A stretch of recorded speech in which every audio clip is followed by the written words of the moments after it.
सोचिए, अब अमेरिका में इमिग्रेशन मामलों में पुलिस नहीं, आर्मी लगेगी। जी हाँ, आपने बिल्कुल ठीक सुना।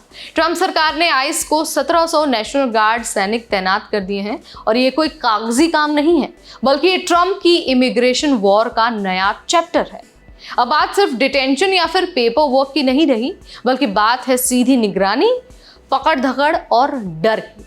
तो सवाल ये है कि क्या अब अमेरिका में अनडॉक्यूमेंटेड इमिग्रेंट्स के लिए असली खतरा शुरू हो चुका है? तो चलिए आपको इस क्वेश्चन का आंसर दे देते हैं, पूरी पिक्चर समझा देते हैं और बता देते हैं कि आखिर हो क्या रहा है। नमस्कार, मैं हूं नेहा आपके साथ और आप देख रहे हैं एनबीटी टेक एड। बात 8 जुलाई की है, जब एक प्राइवेट मेमो लीक हुआ जिसमें आइस ने बताया कि नेशनल गार्ड तैनात किए जाएंगे। डिपार्टमेंट ऑफ होमलैंड सिक्योरिटी यानी कि डीएचएस और पेंटागन ने इसे कंफर्म भी कर दिया है।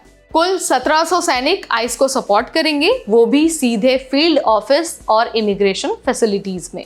शुरुआत में 20 स्टेट्स में नेशनल गार्ड भेजे जाएंगे, जैसे कि फ्लोरिडा, टेक्सास या फिर वर्जीनिया में।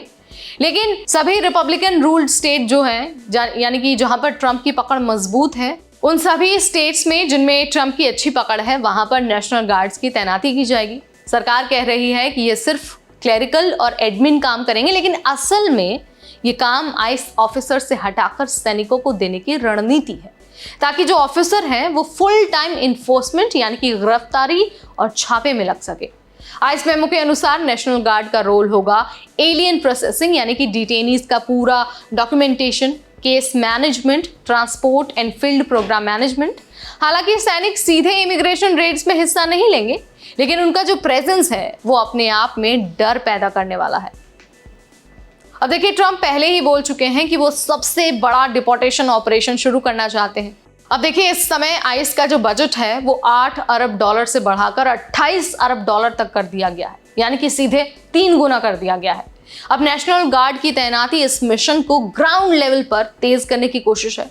ये कदम सिंबॉलिक भी है और ये दिखाता है कि ट्रंप इमिग्रेशन को अब सिर्फ कानून का नहीं, बल्कि सुरक्षा का भी मुद्दा मानते हैं।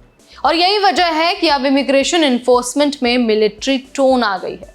अमेरिका में लाखों अनडॉक्यूमेंटेड इमिग्रेंट्स हैं, जिनमें एक बड़ी संख्या भारत, बांग्लादेश और नेपाल से भी है। अगर आप वीजा ओवरस्टे में हैं, असाइलम के इंतजार में हैं या फिर इमिग्रेशन कोर्ट में पेंडिंग अगर आपका केस है, तो अब आपकी निगरानी बढ़ने वाली है। आइस अब ज्यादा लोगों को टारगेट करेगा क्योंकि उनके पास मैन पावर भी है और बजट भी है।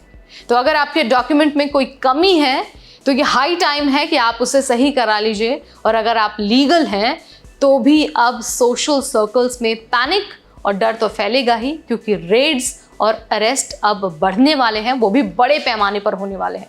तो देखिए, इस बीच कुछ ऐसी बातें हैं जिनका ध्यान रखना बहुत ज़रूरी है। सबसे पहले तो कोई भी डॉक्यूमेंटेशन इनकम्प्लीट मत छोड़िए।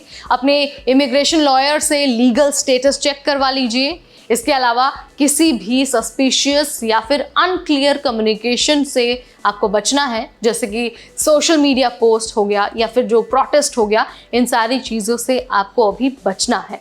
और अगर आप USCIS या फिर आइस से नोटिस हासिल करते हैं, आइस से अगर आपको नोटिस मिलता है तो उसे इग्नोर नहीं करना है, बल्कि समय रहते हुए रिस्पॉन्ड भी करना है। कम्युनिटी लेवल पर सपोर्ट ग्रुप से जुड़े रहिए ताकि अवेयरनेस बनी रहे। ट्रंप का इमिग्रेशन क्रैकडाउन अब सिर्फ कागजों तक लिमिटेड नहीं है, बल्कि अब आर्मी मैदान में है। और ये बदलाव न सिर्फ अनडॉक्यूमेंटेड इमिग्रेंट्स के लिए बल्कि पूरे अमेरिका के लिए एक बड़ा सिग्नल है।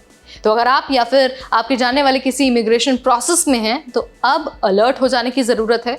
और हाँ, अगर आपको ऐसे अपडेट्स और चाहिए, ऐसी वीडियोस अगर आपको और देखनी है, तो आज ही सब्सक्राइब करिए हमारा चैनल। इस वीडियो में, इस अपडेट में फिलहाल इतना ही। तब तक मुझे यानी नेहा को दीजिए इजाज़त। Keep watching NBT tech add.